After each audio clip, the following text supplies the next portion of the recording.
Salut les peintres et bienvenue sur Nature Peinture, moi c'est Nico et je vais vous montrer comment j'ai peint mes deux stégadons pour mon armée Séraphon pour Age of Sigmar. Ce projet va être séparé en deux vidéos. Dans la première je vais vous montrer comment j'ai peint les stégadons eux-mêmes et dans la deuxième on verra la plateforme, l'équipage et le socle. Ce que je recherche dans ce projet c'est avant tout la qualité. Les deux dinos sont des belles pièces pour l'armée donc j'ai envie de passer beaucoup de temps, de bien les détailler et de me donner à fond.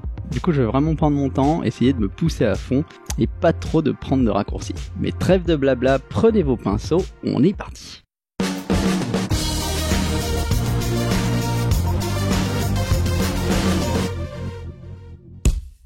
Je commence ce projet avec la peau blanche de mes lézards. J'ai envie de lui donner un petit côté bleuté, donc je commence par une première couche de bleu assez foncé, suivi d'un zénithal avec un gris très clair, presque blanc. Vous pouvez bien entendu utiliser des bombes de peinture plutôt que l'aéro si vous n'avez pas. Juste prenez un bleu foncé et un gris clair, genre du Grey Seer de Citadel. J'y vais en plusieurs reprises des très fines couches à l'aéro. Et donc mes couches successives sont surtout appliquées sur le haut de la figue et la tête. Puisque le visage doit être un gros point de focus de la figurine.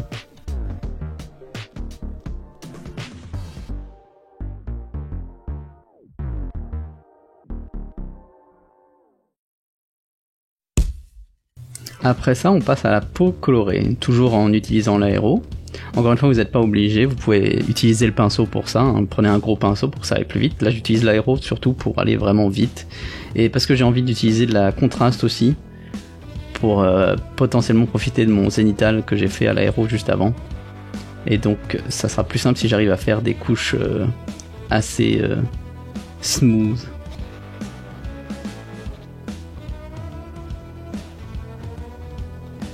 J'utilise du coup du Blood Angel Red de Citadel dans la gamme contraste pour la peau rouge, et là pour la peau violette j'utilise du magenta de Chimera mélangé avec un petit peu du violet toujours de Chimera que je dilue quand même pas trop mal pour que ça soit un peu transparent.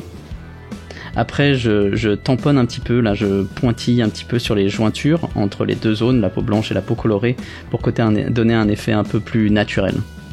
Après j'essaye de commencer les éclaircies à l'aéro pour aller un peu plus vite, en ajoutant un petit peu de beige à mon rouge ainsi que à mon violet magenta quoi.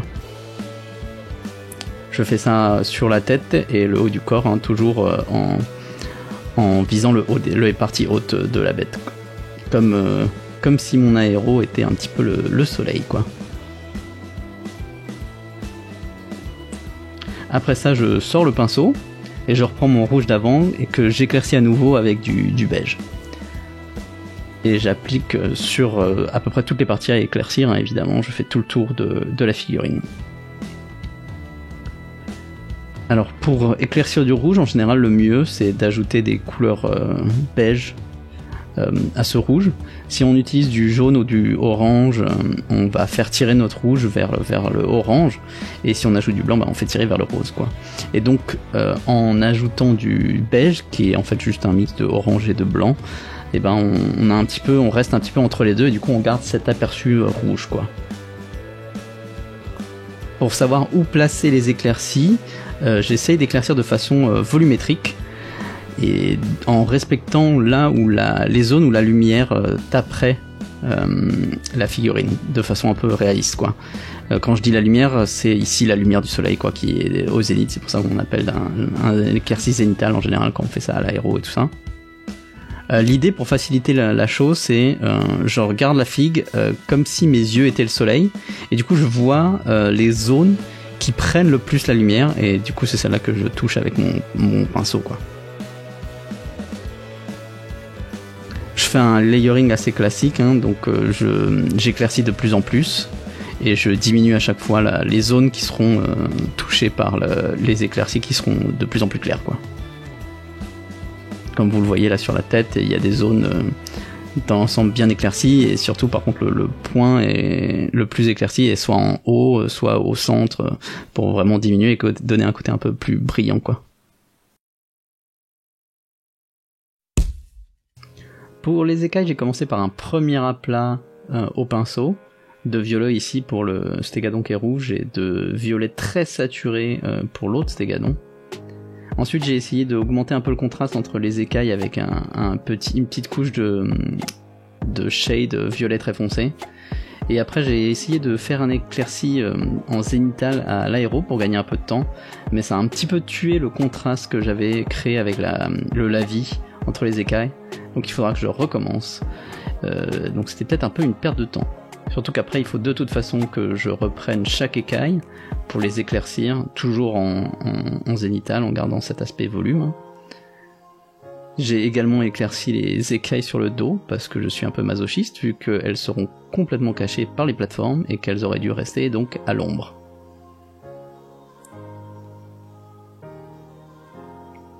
Comme je l'ai dit, cet éclairci est fait encore une fois d'un point de vue zénithal, c'est-à-dire que je le concentre sur les parties qui font face au soleil. C'est-à-dire que le plan des surfaces est perpendiculaire à la normale des rayons du soleil, quoi. Sur le devant de la tête, ça veut dire que je touche surtout les parties hautes de chacune des écailles, quoi. J'essaie de pousser l'éclaircie assez haut parce que j'aimerais bien avoir un côté un peu brillant et pierre précieuse, roche dure pour les écailles, quoi.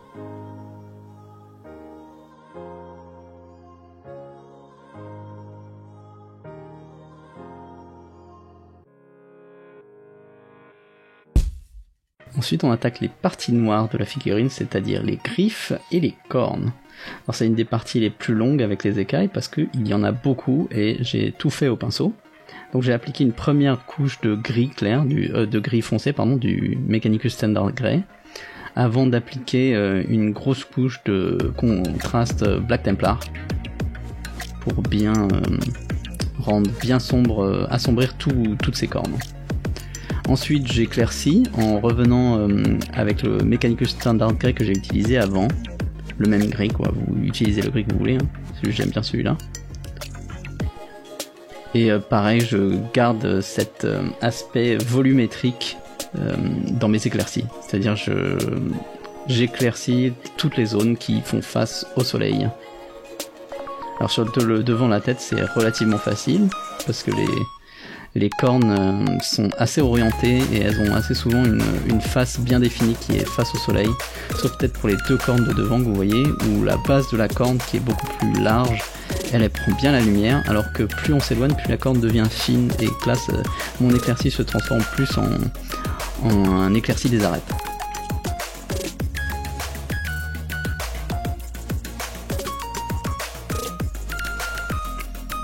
J'éclaircis évidemment en plusieurs étapes. Après mon gris, je commence à rajouter un petit peu de blanc cassé progressivement, au fur et à mesure des couches, et je diminue à chaque fois les zones qui sont éclaircies. Vous voyez là sur les pics qui sont sur le dos, j'essaye d'avoir un effet un peu brillant en concentrant l'éclaircie au milieu de ces cornes qui sont un peu plus courbées. Assez souvent, quand on a des objets courbés qui sont pas mal réfléchissants, l'apogée des courbes prennent très souvent la lumière fortement. C'est ce que j'ai fait sur les cornes du dos, quoi.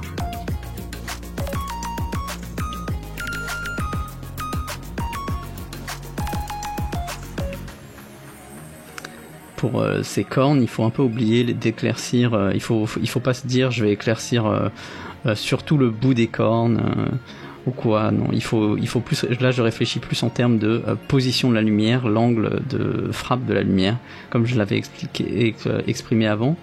Il faut que les zones qui prennent le plus de lumière sont celles qui sont totalement perpendiculaires à ces rayons de lumière. Et ici, c'est vraiment plus la base de ces cornes plutôt que le bout. Le bout, je touche d'un point vraiment le pic de ces cornes. Mais là, ici, par exemple, pour les deux grosses cornes là, sur le côté, c'est vraiment la base des cornes qui sont le plus face à la lumière, qui doit être le plus éclaircie. En plus, ça a l'avantage d'être plus proche, collé à la tête, et donc d'attirer encore plus le regard du spectateur vers la tête. Ce que je veux, parce que c'est un des points les plus importants de la figurine.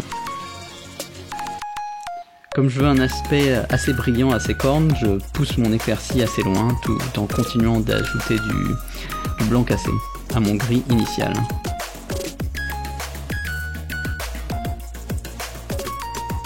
En rétrospective, le résultat est peut-être un poil gris à mon goût, et j'aurais pu, pour pallier à ça, ajouter un petit glacis simple de noir, hein, par exemple mon Black Templar du début. Mais je suis quand même assez satisfait du travail, surtout que là en vidéo on voit principalement la figurine d'en haut, ce qui donne encore plus l'impression que ses cornes sont grises, alors que quand on la voit sur le côté ou plus comme sur la table quand on devrait la voir, elle donne plus l'impression d'être noire les cornes.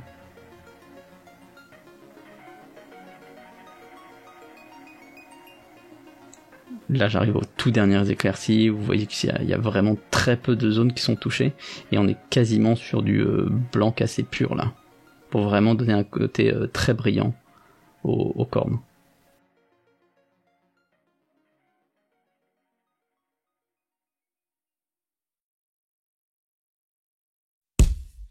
Pour les finitions, je repasse sur certaines zones que j'avais déjà éclaircies, notamment les écailles et la peau rouge ou magenta pour l'autre Seganon, parce que maintenant que j'ai peint plus de parties de la figurine, notamment avec les cornes et tout ça, j'ai une meilleure vision d'ensemble du contraste global de la figurine, et du coup j'estime qu'il n'est pas encore assez poussé sur les écailles et un peu sur la peau, notamment surtout sur la tête du dino. Et du coup je rajoute encore un petit peu de blanc cassé à mes couleurs précédentes et je pousse mon contraste encore plus haut pour arriver à un point qui me convient. Pour la bouche, je fais dans le simple parce qu'elle est principalement à l'ombre. Du coup j'y vais à la contraste, un gros coup de contraste un peu rouge violacé à l'intérieur de la bouche. Je crois que j'ai utilisé du Volupus Pink mélangé peut-être avec un peu de Gorkrantaffer. Ensuite je retrace un petit peu vite fait la langue avec du blanc cassé avant de remettre une couche de contraste dessus pour détacher la langue du reste de la bouche. Pour les dents, je leur donne une petite couche de kaki pour les faire sortir. J'utilise pas vraiment du blanc cassé parce qu'elles sont encore une fois à l'ombre. Ça suffit très bien.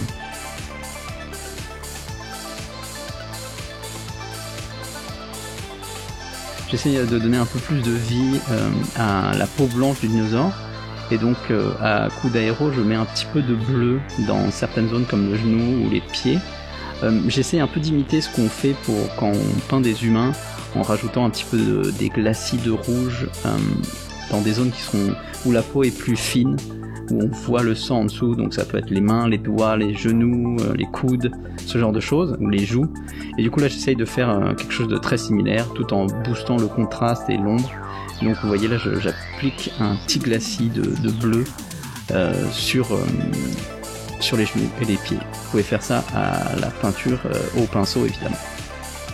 Et là, comme à cause de mon application d'aéro sur les écailles, j'avais un petit peu tué le contraste entre chaque écaille, et du coup je reviens à la peinture à l'huile. Je fais un lavis de violet foncé à l'huile, et du coup je fais un peu un pin wash entre chacune des écailles pour booster le contraste.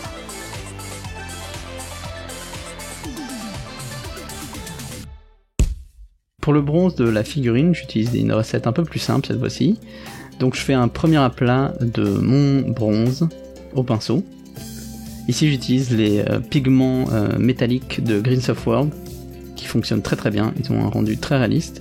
Et donc je fais une première couche sur toutes les zones métalliques avant de faire une couche assez généreuse de peinture contraste. C'est une espèce de gros lavis slash teinture avec du contraste quoi. Là j'utilise le Gorkrantaffer qui je trouve rend bien, donne un aspect assez chaud à mon bronze. Alors j'y vais assez généreusement, l'idée c'est en plus d'avoir un côté glacis et donc d'apporter des ombres intéressantes, ça me fait aussi, ça délimite tous les contours de chaque objet. Ça fait un petit peu un pinouage quoi, c'est un lavis, bateau qu'on fait là. Vous voyez encore la différence entre les endroits où je suis passé et les endroits où je suis pas passé là, comme sur les bracelets de la jambe. Après ça, je fais un glacis avec une peinture marron plus foncée, du Sargor Brown, un peu plus dilué. Et le but c'est de booster les ombres encore plus. Je tape surtout dans les zones qui font face au sol et donc qui sont bien à l'ombre. L'idée c'est un peu de répliquer l'effet NMM que on peut voir sur du métal pour renforcer la lumière. En fait, j'essaye de faire en sorte que mes peintures métalliques fassent pas le travail tout seul, et donc je booste les ombres avec ce glacis de marron foncé.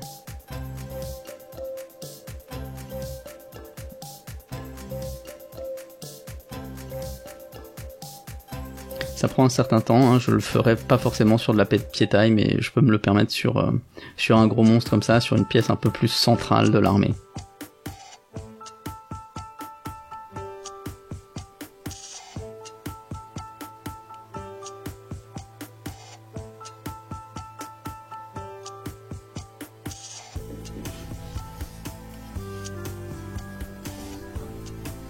Ensuite je reprends mon bronze initial et cette fois-ci je fais une couche, je l'applique sur les parties plus supérieures de chaque objet métallique. Encore une fois je suis ma logique volumétrique que j'ai eu sur tout le reste de la figurine, peignant le haut. J'hésite pas aussi à bien définir les arêtes, c'est important pour avoir un bon métal, le métal réfléchit bien les arêtes. Et enfin j'ajoute un petit peu d'argenté à mon bronze et je continue mon dernier éclairci sur les zones qui prennent le plus la lumière. Le rendu final est, je le trouve, assez réaliste et je suis très content de cette recette. Là pour le coup les peintures je les trouve assez importantes, ce bronze de Christophe World rend super bien. J'en suis très content. Et voilà pour les deux dinos qui sont actuellement finis. Je suis vraiment content du résultat, surtout ce que j'ai réussi à obtenir au niveau de la tête pour bien attirer le regard. Je pense que j'ai bien réussi à pousser les contrastes. Je suis vachement satisfait du look des cornes qui font très brillantes, satinées, très éclaircies quoi. J'ai bien poussé les éclaircies et j'en suis assez satisfait. Pour des choses que je changerais, j'avoue que j'aurais pu ajouter un peu plus de texture et de détails à la peau blanche pour ajouter des sortes de rides ou quoi. Et aussi je pense que j'aurais changé la peau du dino violet, du stégadon violet, parce que je trouve que la peau est trop proche du violet des écailles en fait, et j'aurais peut-être dû partir plus sur un magenta. Mais bon, je suis quand même très satisfait. Et voilà, c'est tout pour cette vidéo, j'espère qu'elle vous a plu et surtout qu'elle vous a été utile. On se retrouve pour la prochaine, dans laquelle, comme je vous l'ai dit, je vous montrerai les plateformes, l'équipage et le socle jungle. En attendant, si cette vidéo vous a plu, n'hésitez pas à mettre un petit pouce en l'air, et on se retrouve à la prochaine. Salut, salut!